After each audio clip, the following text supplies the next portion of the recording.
20 years ago, one decision changed two families forever.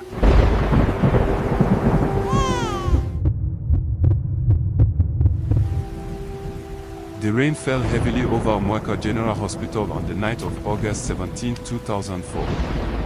Thunder shook the old building as two women screamed in labor on opposite sides of the maternity ward. One was Grace Okafor, the wife of a wealthy businessman. The other was Amoka Is, a poor market trader who had walked 3 kilometers in the rain because she could not afford transportation. Nurse Beatrice wiped the sweat from her forehead as she rushed between the two rooms. "Push," she shouted to Grace.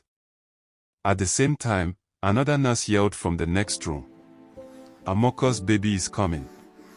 Within minutes, 2 baby girls were born.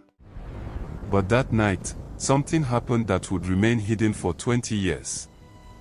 Outside, lightning flashed across the sky. Inside the hospital corridor, Nurse Beatrice stood frozen, staring at the 2 newborn babies lying side by side. One baby wore a gold bracelet that Grace's husband had brought as a gift. The other was wrapped in a faded cloth that belonged to Amoka. Beatrice's hands trembled. She remembered the debt collectors who had threatened her family that morning. She remembered the envelope that Chief Okafor's brother had quietly slipped into her handbag hours earlier. "You know what to do," he had whispered. She looked down at the babies again.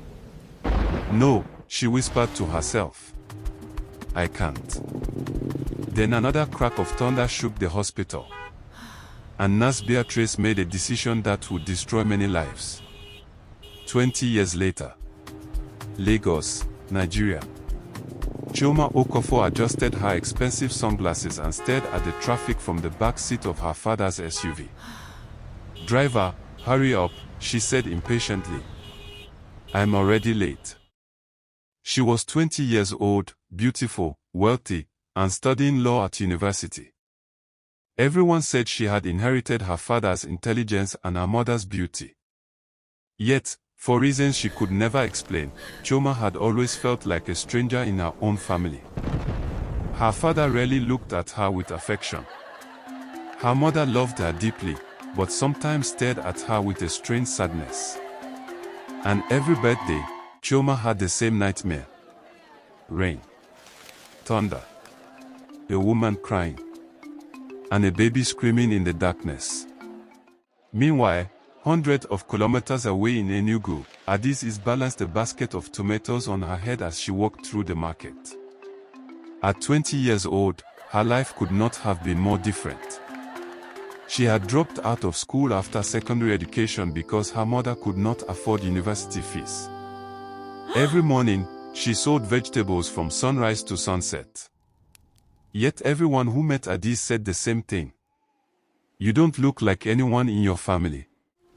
She laughed whenever she heard it. Until the day she found an old photograph hidden inside her mother's wooden box. The picture